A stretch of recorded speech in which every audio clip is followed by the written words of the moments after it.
సంస్కృతి సంపద YouTube channel తరపున అందరికీ స్వాగతం. ఉపనిషద్ విజ్ఞానము అనే శీర్షికలో ఈశావాస్యోపనిషత్ గురించి శ్రీ లోకనాథం గారు ధారావాహిక ప్రసంగం చేస్తున్నారు. వారి ధారావాహిక ప్రసంగంలో ఈరోజు 35వ ప్రసంగం చేస్తున్నారు. శ్రీ లోకనాథం గారికి స్వాగతం. ధన్యవాదాలు. ఓం తత్సత్. ఓం గురవే సర్వలోకానాం భిషజే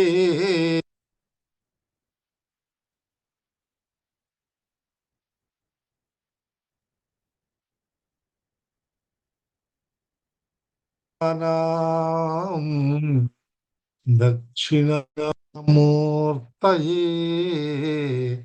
నమః. ఓం సర్వగురుభ్యో నమః. పరిపూర్ణ పరబ్రహ్మ స్వరూపులైన ప్రియాత్మ బంధువులారా వందనములు. మనము ఈశావాస్యోపనిషత్తును గురించి తెలుసుకుని అందులోని మంత్రములను గురించి వివరించుకుని చర్చించుకునిచున్నాము. ఈ సర్వ జగత్తు కూడా ఈశావాస్యము ఈశ్వరుని చేత నిండి ఉన్నది కాబట్టి, ఈశ్వరుని చేత కప్పివేయబడినది కాబట్టి ఈ ఉపనిషత్తుకు మొట్టమొదటిలో ఈశావాస్యం అనే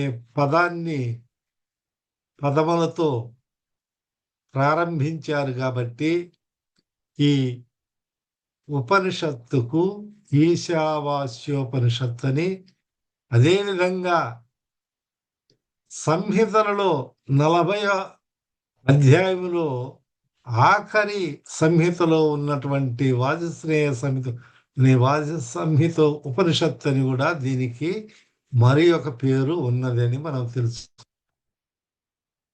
ఈ ఉపనిషత్తును ప్రారంభించే ముందు మనము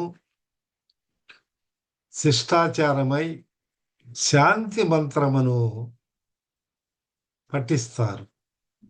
ఈ ఈశావాస్యోపనిషత్తులో ప్రథమమున బృహదారణ్యకోపనిషత్తు నుంచి చెప్పబడినటువంటి శాంతి పాఠము లేదా శాంతి మంత్రముచే ప్రారంభిస్తాము. కనుక మనము శాంతి మంత్రమును ప్రారంభించి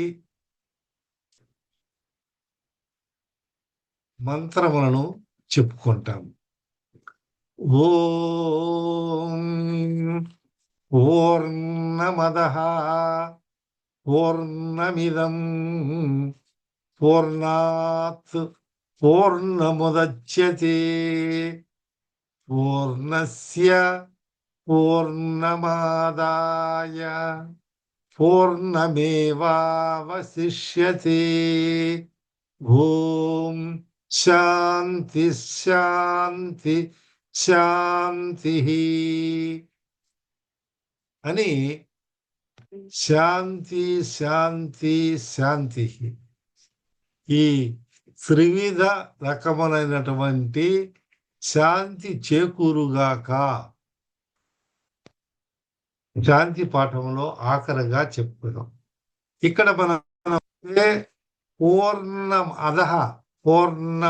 పూర్ణమదః ఆ పరబ్రహ్మ పూర్ణమే. పూర్ణం ఇదం ఈ జగత్తు కూడా పూర్ణమే. పూర్ణాత్ పూర్ణముదచ్చేది అంటే ఆ పరిపూర్ణ పరబ్రహ్మం నుండి ఉత్పత్తి అయిన జగత్తు కూడా పూర్ణమే. పూర్ణాత్ పూర్ణముదచ్చేది పూర్ణము నుండి వస్తుంది. పూర్ణస్య పూర్ణమాదాయ, పూర్ణము నుండి ఆ పూర్ణము నుండి ఈ పూర్ణమును గ్రహించినా కూడా పూర్ణమే అవశేషమవుతుంది, అంటే మిగులుతుంది.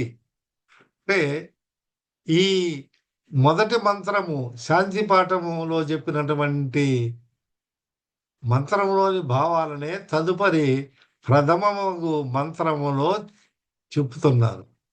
ఇక్కడ ఈశావాస్యమిదగం సర్వం, ఈశావాస్యమిదగం సర్వం యత్కించ జగత్యాం జగత్ తేన త్యక్తేన భుంజీథా మాగ్రధ కస్య స్విద్ధరం. అక్కడ జగత్ అంటే ఇక్కడ కూడా ఆ జగత్ అనే పదాన్ని ఉపయోగించి చెప్తున్నారు. యత్కించ జగత్యాం జగత్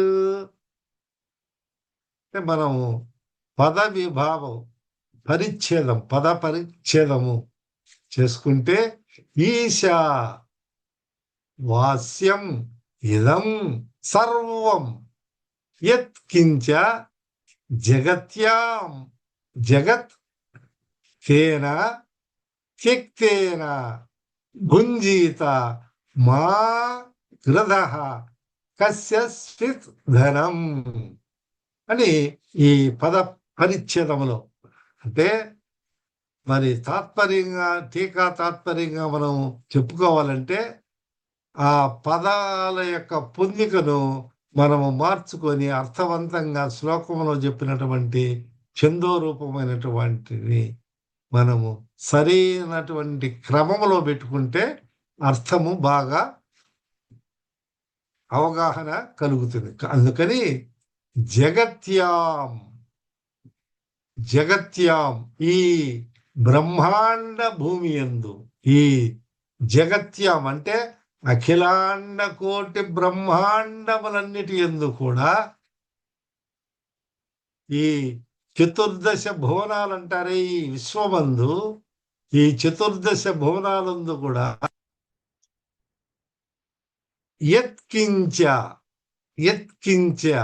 ఏదేది కలదో, అంటే ఈ అణువు నుంచి పరమాత్మ వరకు బ్రహ్మాండం వరకు ఏదైతే ఉందో ఈ అంతా అని ఇదం సర్వం జగత్, ఈ జగత్ అంతా కూడా సర్వం అంటే విస్తృతమైనటువంటి శబ్దములు ప్రయోగించారు ఈ మంత్రంలో. అంటే సర్వ శబ్దం చేత కొన్నిటి వదిలిపెట్టి కొన్నిటిని స్వీకరించే అనే అర్థంలో లేకుండా ఇదం సర్వం జగత్, ఈ జగత్, ఈ జగత్ అంటే ఏమిటి అనేది మనము తెలుసుకుంటాం. ఈ అశ్వరమగు ఈ లోకమంతయు ఈశ అంటే ఈశ్వరుని చేత, మనము ఈ బ్రహ్మ విష్ణు మహేశ్వరుల్లోని మహేశ్వరుడు లేదా శివుడును కాదు ఇక్కడ మనము, అంటే ఈశ్వరుడు అంటే సర్వాధికారి, శాసనాధికారి, శాసనకర్త, అన్ని ఆ విషయాలు మనము తెలుసుకోబోతున్నాం. వాస్యం అంటే ఆచ్ఛాదింపదగి ఉన్నది, ఈ ప్రపంచమంతా ఈశ్వరమగు ఈ లోకమంతయు కూడా ఈశ్వరుని చేత కప్పబడి ఉన్నది, వ్యాపించబడి ఉన్నది. భవనానికి ఒక రూఫ్ అంటే ఎట్లా కప్పివేయబడిందో ఆ విధముగా ఈ సర్వ జగత్తును కూడా ఈశ్వరుని చేత ఆచ్ఛాదింపబడింది, కప్పబడింది. అంటే ఆ విధంగా అంతా వ్యాపించి ఉన్నదని భావం. అంటే ఈ ఈశ్వరత్వము ఈ సర్వ ప్రపంచము సర్వ జగతిని అంతా కూడా ఆచ్ఛాదింపబడి ఉన్నది. తేన కావున ఆ కారణం చేత ఈశ్వరుడు స్వరూపము అంతా వ్యాపించింది కాబట్టి త్యక్తేన త్యక్తేన అంటే త్యాగము చేత కొంతమంది విడిచిపెట్టడం ద్వారా అని చెప్తారు. ఆ అర్థాలు కూడా మనం తీసుకుంటాం తర్వాత. భుంజీత అంటే ఆత్మను పాలించుకొనుము లేదా నువ్వు ఆత్మను రక్షించుకొనుము అని 2 అర్థాలు. ఇంకొకటి ఏమిటి? భుంజీత అంటే నువ్వు భుజించుము లేదా దాన్ని ఆస్వాదించుము 2వ అర్థం. ఎవరు ఎట్లా చెప్పారు అనే విషయాలను మనము తెలుసుకుంటాం. కస్విత్ ఎవ్వరి యొక్క ధనాన్ని, ఎవ్వరి యొక్క ధనమును మా గ్రధ నువ్వు కోరకు. అంటే ఎవ్వరి ధనం మీద కూడా ఆశ వద్దు. పరుల ధనము మనకు అవసరము లేదంటామే, ఆ విధానంగా ఎవ్వరి ధనం కూడా అవసరము లేదు. ఎందుకు? ఈ సర్వ జగత్తులో ఉన్నటువంటి ఈ సర్వ జగత్తంతా కూడా ఈశ్వరుడిదే కాబట్టి అని నువ్వు తలంపు కలిగి ఉంటే ఇతరుల ధనాన్ని నువ్వు కోరవు. కాబట్టి ఇతరుల యొక్క పరుల యొక్క ధనాన్ని ఎప్పుడు కూడా నువ్వు కోరుకోవద్దు అని చాలా విషయాలు ఈ మంత్రములో చెప్పబడినవి, ప్రశస్తంగా పొందింది. అంటే ఈష్ట ఇది ఈట్, ఈశాన్య అనేది ఉత్పత్తి పదం. అంటే శాసించువాడు, ఈట్.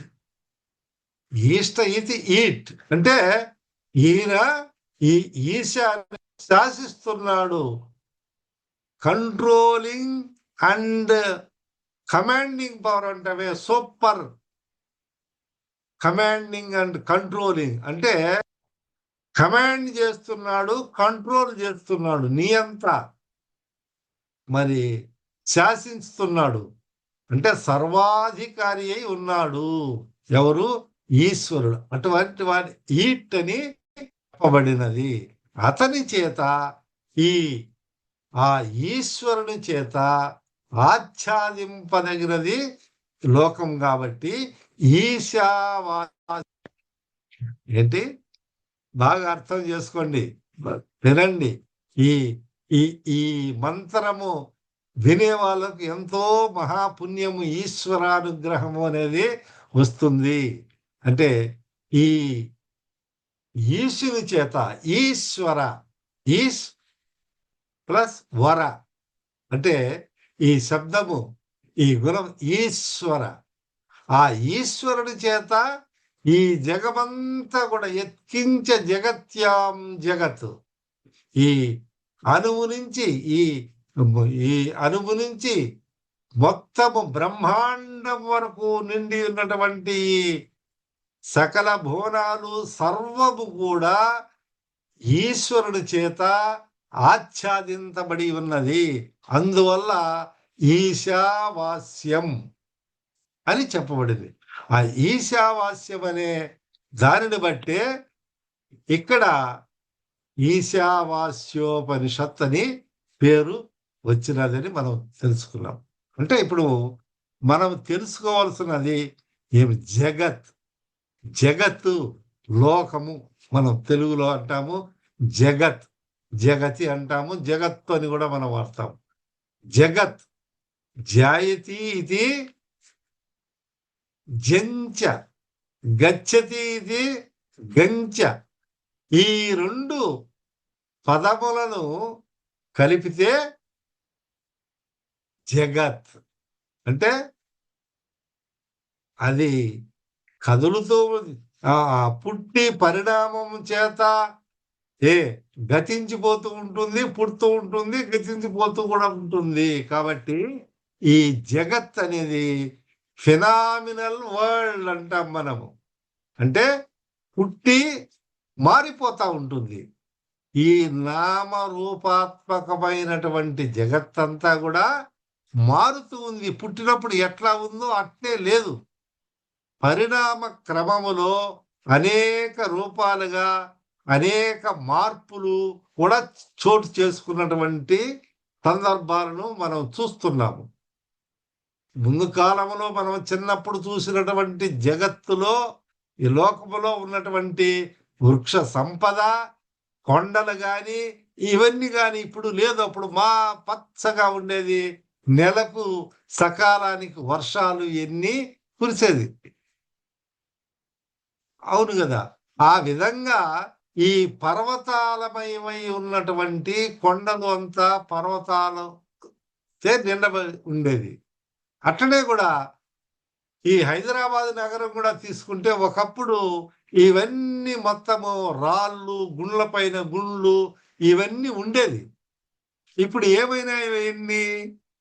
అవన్నీ మొత్తము ఆహ్, ఈ క్షేత్రము గూడా అంతా మారిపోతా ఉంది. రియల్ ఎస్టేట్ అనో, లేకపోతే ఇంకొకటనో, ఇంకొక ద్వారా ఇవన్నీ రూపం మారిపోతా ఉంది. అంటే ఆక్రమించుకోవడం గాని, కొండల మీద కొండలనంతా ఆహ్, ఆహ్, తరలించడం గాని, దానిలో ఉన్నటువంటి రాళ్ళనంతా తీసివేయడం గాని, వాటిని ద్వారా అవన్నీ క్రష్ చేయడం గాని, కొండలను దువ్వి ఆ రాళ్ళను విదేశాలకు గూడా పంపుతున్నారు. చైనా దేశాలకు గూడా పంపుతున్నారు. కాబట్టి ఈ ఈ జగత్తనేది అశ్వరమైనటువంటిది. శాశ్వతంగా ఉన్నటువంటిది కాదు. అయినప్పటికీ ఈ జగత్తు అశ్వరమే అయినప్పటికీ ఆ విధంగా అంటే కొండలు, భూములు, క్షేత్రము. ఈ ఈ క్షేత్రమంతా గూడా అప్పుడు ఈ సంకుచిత హృదయులు ఏమనుకుంటే ఇది నా భూమి, ఇది నా ఇల్లు, ఇది నా గృహము ఇలా భావిస్తా ఉంటాడు. కానీ ఆకాశానికి పోయి చూస్తే ఈ క్షేత్రము, ఈ 5 ఎకరాలు నాది అనుకుంటాడు. అప్పుడు లేనిపోని అనురాగాలు ఇవన్నీ ఈ బంధాలలో చిక్కుకుంటాడు. కానీ అదే విమానము నుంచి మనం కిందకు చూస్తే ఈ జగత్తంతా ఈయన 5 ఎకరాలు గాని, ఈయన స్థలం గాని ఎంతో అనుమాత్రంగా కనిపిస్తా ఉంటుంది. అంటే జగత్తులో ఉన్నటువంటి ఇటువంటి భావాలున్నాయి కాబట్టి నువ్వు కస్విద్ ధనం అని చెప్పారే కదా! ఎవరి ధనాన్ని కోరవద్దు.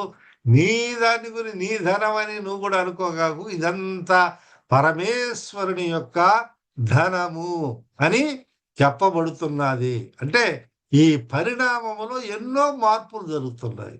నదులు, నదాలు పూర్వము ఈ ఈ నదులు ఇయన్నీ చాలా పవిత్రంగా ఉండేటియని, కలుషితం కాలేదని, ఇప్పుడు ఈ కాలంలో ఎక్కువ కలుషితమైందని మనము వింటూ ఉంటాం. మనం చూస్తూ ఉన్నాం.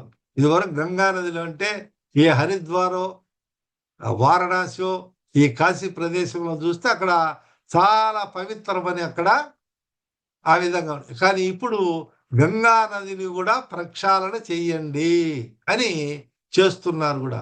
పరిశోధనలు జరుగుతున్నాయి. అంటే ఈ జగత్తనేది మార్పుకు ఏదైతే నామరూపాత్మకమైనటువంటి దృశ్య ప్రపంచం ఉందో అది మారిపోతూ ఉంటుంది.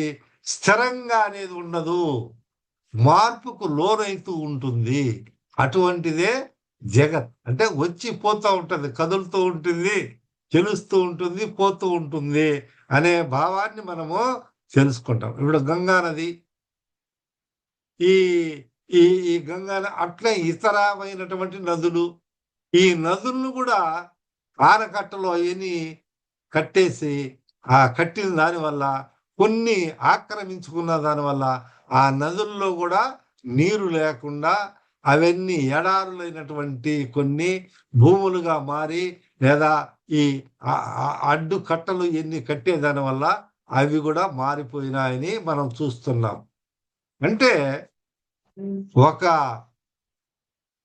నది అది పుట్టినప్పుడు ఎట్లా ఉందో ఇప్పుడు అదే విధంగా లేదు అని మనము చూస్తున్నాం. అంటే ఈ ప్రపంచం అంతా కూడా మార్పుతో ఉన్నది.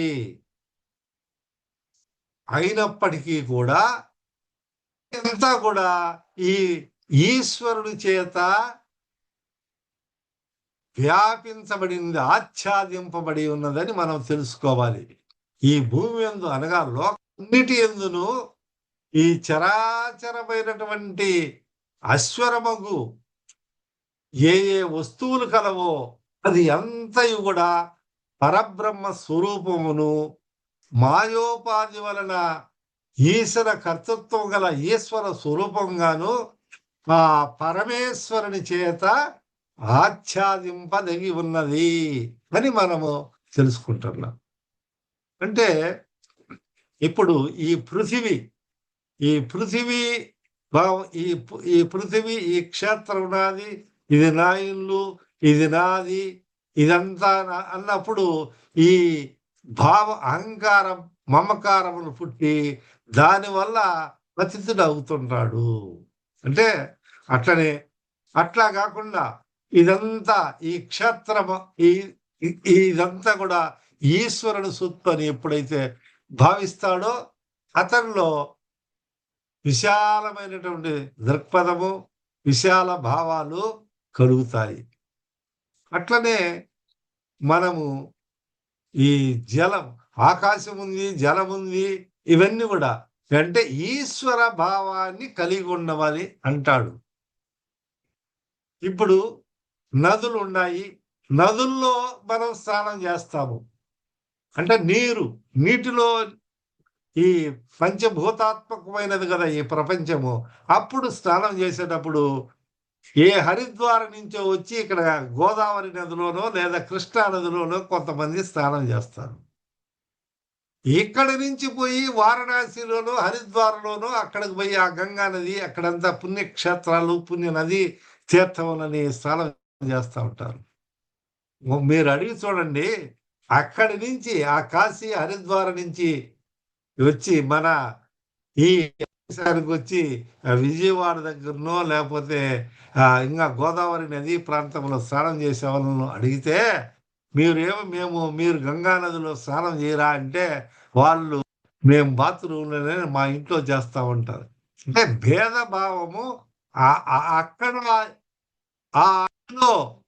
కూడా అది పవిత్రమని అని యొక్క భావము అందరికీ లేదు, కొంతమంది చేయొచ్చు. కానీ ఇక్కడ వాళ్ళు మనము అక్కడికి పోయి చేస్తున్నాం. కానీ ఈ ఈశావాస్యోపనిషత్తు ఏమి చెప్తున్నదంటే ఎక్కడ జలమంతా కూడా ఈశ్వర స్వరూపము, అది జలమంతా కూడా పవిత్ర స్వరూపం. అందుకనే ఏమని చెప్తాము, గంగే చయమునే చైవ గోదావరి సరస్వతి నర్మదే సింధు కావేరియౌ జలేస్మిన్ సన్నిధిం కురు. ఇక్కడ ఇంట్లో స్నానం చేసేవాడు ఎక్కడైనా మీరు చేయండి, ఈ జలాన్ని అంతటిని కూడా ఏ విధంగా చూస్తున్నాడంటే ఈ జలంలో ఈశ్వర స్వరూపం ఉంది. ఇవన్నీ కూడా నేను స్నానం చేసేటువంటి ఈ జలమే గంగే చయమునే చైవ గోదావరి సరస్వతి నర్మదే సింధు కావేరియౌ, ఈ జలాలంతా కూడా దీంట్లో ఉన్నాయని భావన చేస్తున్నాడు. అంటే ఈ నామరూపాత్మకమైనటువంటి ప్రపంచము భిన్న భిన్నంగా కనిపిస్తూ అట్టనే ఈ నదులు కూడా భిన్న భిన్నంగా కనిపించినప్పటికీ అందులో ఈశ్వరత్వం ఉన్నది కాబట్టి ఆ విధానంలో ఈ నదులంతా కూడా నేను ఈ జలములో ఉన్నవని భావన చేసి స్నానం చేస్తున్నాను. స్నానం చేసేటప్పుడు మంత్రాన్ని చెప్తే ఆ నదిలో తీర్థములో ఏ విధంగా అయితే అక్కడ తీర్థ స్నానం చేస్తే ఏ ఫలితం వస్తుందో ఈ మంత్ర జలము చేత ఈ మంత్రాన్ని ఉచ్చరించి ఆ భావన చేస్తే అదే విధంగా వస్తుంది. అప్పుడు ఈశావాస్యం అంటే ఇక్కడ కూడా ఆ ఈశ్వరు ఆ దైవ స్వరూపం ఉన్నదని తలంచి చేసినప్పుడు అతను పొందవలసినటువంటి ఆ భాగ్యాన్ని ఆ ఫలితాన్ని పొందుతాడు. అంటే భావ దృష్టి మారుస్తాడు. జ్ఞానమయం కృత్వ దృష్టిం జ్ఞానమయం కృత్వ. కాబట్టి ఆ భావాన్ని మార్చు ఈ ఈ మంత్రం మనకు ఉపదేశిస్తా ఉంది. అట్నే అగ్ని అగ్ని అంత అగ్ని అగ్నికి ఏంటి వేడి అనేది స్వరూపం. ఇప్పుడు చితాభస్మము అక్కడ శ్మశానంలో ఉన్నటువంటి అగ్నిలో అక్కడ రుద్రుడు ఉంటాడు అని అనుకుంటాం. కానీ ఈ యజ్ఞహోదాలు చేసే దాంట్లో కూడా అగ్ని ఉంది. అంటే అక్కడ ఒకటి ఇక్కడ ఒకటి భావం లేకుండా అగ్ని ఎచ్చటైతే ఉన్నదో అక్కడంతా అది ఆ స్వరూపంలో ఉన్నది. అది రుద్రభూమిలో ఉన్నటువంటి రుద్రాగ్ని, ఇది ఇక్కడ ఉన్నటువంటి చితా చితాగ్ని లేదా అగ్నిహోత్రంలో ఉన్నటువంటి అగ్ని. అగ్ని యొక్క గుణ తత్వాన్ని బట్టి ఈ అగ్ని వేడి స్వరూపం, ఆ వేడి అనేదే ఈశ్వర స్వరూపము అని భావం చేసినప్పుడు ఇది ఆ అజ్ఞ ఇక్కడ అజ్ఞ అనేది ఉండదు. అంటే ఆ విధానంగా అట్లే వాయువు కూడా మనము ఈ వాయువును మనం ఓం ప్రణవనాదంలో బాగా ఓంకారం చెప్పేటప్పుడు లేకపోతే ఉచ్ఛ్వాసంలో నాదంలో పిలిచేటప్పుడు అంటే ఆ భావన ఆ స్వరూపంలో లేకపోతే ఆ యోగం చేసేటప్పుడు విశ్వాసంలో మనం తీసుకున్నప్పుడు ఈ దీనిలో భగవత్ శక్తి ఉన్నది, ప్రాణశక్తి ఉన్నదని ఏ విధంగా భావిస్తామో అట్లా ఈ పంచభూతాత్మకమైనటువంటి ప్రపంచమున అంతటిలో కూడా ఈశ్వరుడే ఉన్నాడు అనే ఒక భావన కలుగుతుంది అన్నమాట. అంటే ఈ జగత్తు ఎన్ని రకాలుగా కనిపించినా కానీ ఈశ్వరమయము అని చెప్పేదానికి ఈ ఈ మంత్రము మనకు అనేక విధాలైనటువంటి ఉదాహరణ సహితంగా తెలియజేస్తున్నది. ఇప్పుడు మనము బంగారు నగల షాపుకు పోయినాము. ఆ బంగారు ఆభరణాల షాపుకు మనం పోయినాము. అక్కడ ఆ ఆభరణాల షాపులో బంగారు నగలన్నీ ఉన్నాయి.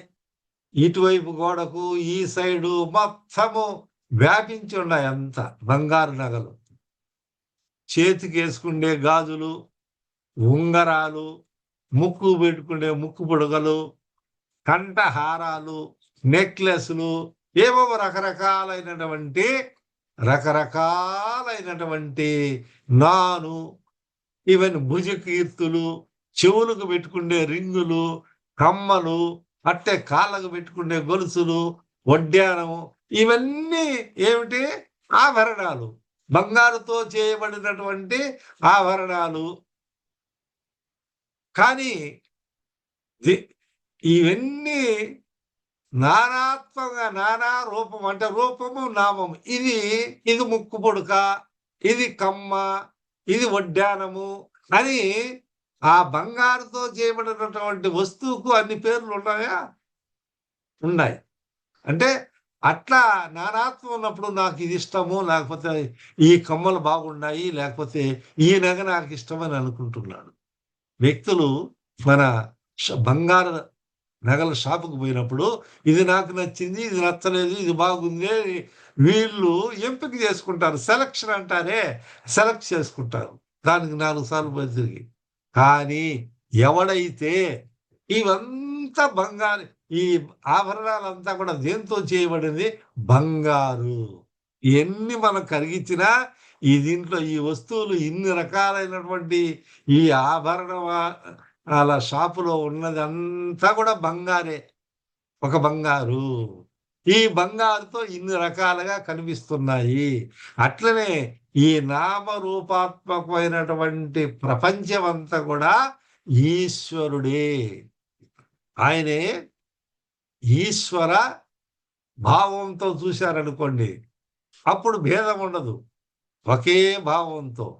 ఎట్లయితే ఈ నగలంతా కూడా మనము ఒకటేనని తెలుసుకుంటున్నామో, అంతా బంగారే, ఈ బంగారే ఇన్ని రకాలు ధరించిందని ఎవరైతే తెలుసుకుంటారో, అట్టే ఈ లోకములో వ్యాపించినటువంటి అంతా కూడా ఒకటేనని ఎవరైతే తెలుసుకుంటారో వారు అటువంటి విజ్ఞానాన్ని, ఈశ్వర సాక్షాత్కారాన్ని పొందేదానికి ఉంటుంది.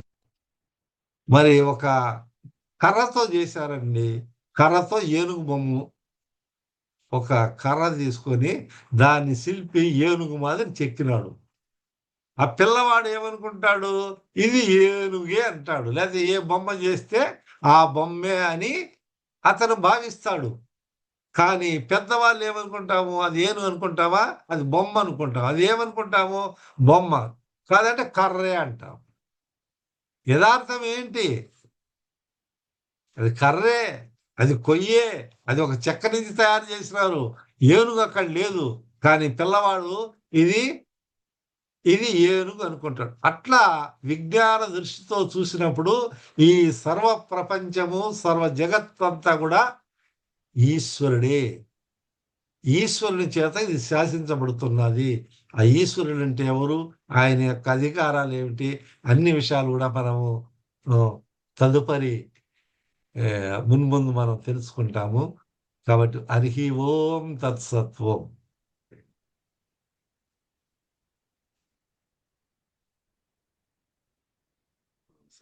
ఉపనిషద్ విజ్ఞానం గురించి పరామర్శంగం చేసిన శ్రీ లోకనాథం గారికి ధన్యవాదాలు. ధన్యవాదములు. హరి ఓం తత్